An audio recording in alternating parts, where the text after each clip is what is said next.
Fulness of grace. So now, brethren, I commend you to God and to the word of his grace, which is able to build you up and give you an inheritance among all those who are sanctified. Acts chapter 20, verse 32. The gospel of redemption is called the word of his grace. Acts chapter 14, verse 3, 20, verse 24, and 32.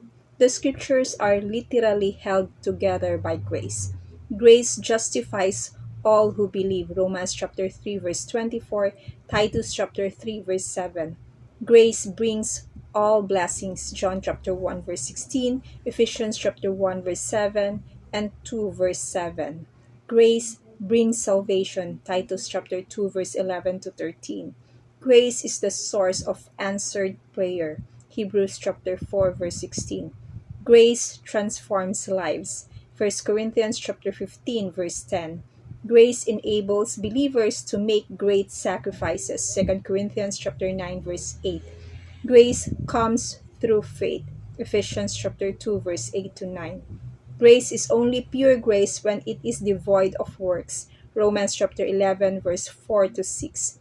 Grace brings about the initial revelation in a believer's life. Galatians chapter 1, verse 16 to 17.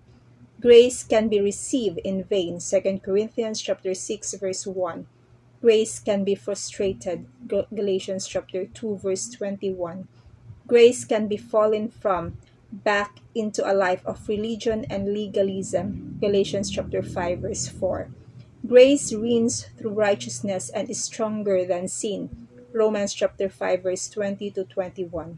Sin in the believer's life separates us from pure grace. We know that sinning believers have a measure of grace because they are still offspring of God, and this cannot be changed. This measure of grace protects the erring believer until we come to our senses and return to living in the knowledge that we have. James chapter 4, verse 17.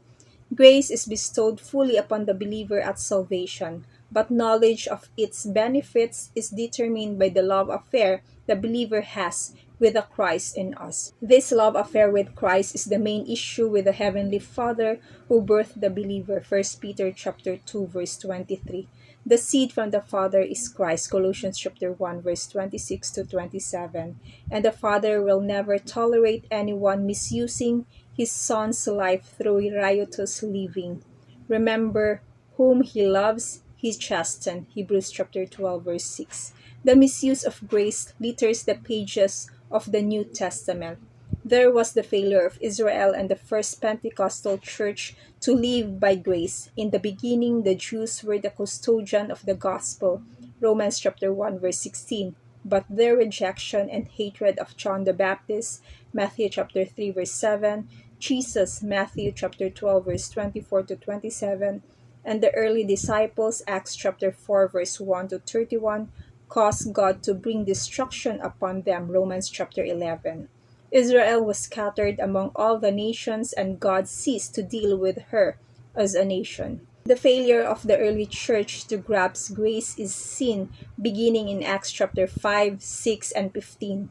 Believers failed God in their personal conduct and in their doctrines.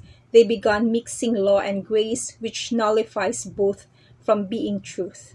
Most of the early churches and most of the apostles and ministries of that day ignored the Apostle Paul, who alone had the final gospel of grace. Just think, his grace is sufficient. 2 Corinthians chapter 12, verse 9.